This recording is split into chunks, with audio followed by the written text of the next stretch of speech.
טוב, ככה. זאת המכונה. בתוך הקופסה שלה שבניתי לה.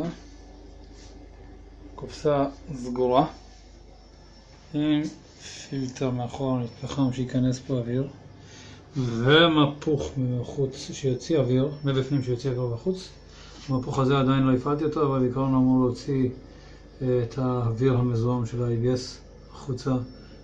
ובצד השני יהיה פילטר פחם נוסף, על מנת שלפלוט את בחוץ את כל הרעלים, ינקה אותם, וכל פעם אני יכול לשלוט בניקיון של זה. דבר שני, מה שטוב בקופסה הזאת, חוץ מכל התוספות שעוד סיימתי אותה, כל מיני דברים, אקססוריז כאלה ואחרים, המכונה עצמה שומרת על טמפרטורה של 250 או 249 כל פעם, מה שפעם היה משתנה, שזה היה בחוץ בגלל המזג האוויר.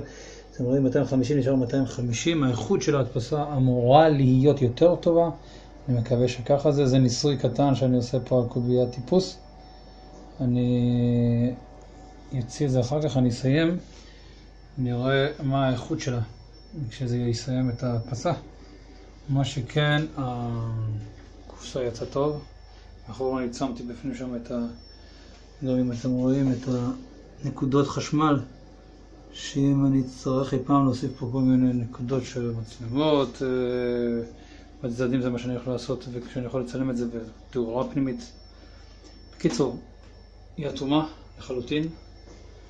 הניסוי קטן שאני עושה כרגע זה לא כולל את הבטיחות שלה שהיא אמורה להיות בטוחה מבחינת פליטת גזים, כי כרגע אין לה גם פליטה החוצה, אז זה לא כזה משמעותי, למרות שהרעש לא שומעים את הרעש של המכונה.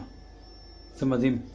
מכונה שהיא עובדת, יש לה המון רעשים מכניים של המעברים שלה, שהם שני המעברים פה בצד. אני יכול להראות לכם אותה. הנה שני אלה שעושים רעש, והמנועים למעלה והמנועים בצדדים, ובכלל אתם יודעים איך זה. בעיקרון אני מבסוט מהתוצאה, אני מקווה שבהמשך גם זה יסתיים. אני יכול להראות לכם את התוצאות היותר טובות ואיך היא תראה, ובסוף הכל איך ייראה אחרי שאני אסיים אותה.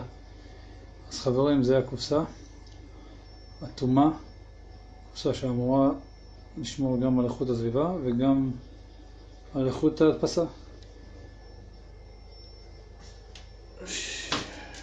זהו, גם דרך אגב, הוספתי למעלה את המקום שאני יכול לשים סלילים על מנת שאני יכול להדפיס להוריד מלמעלה.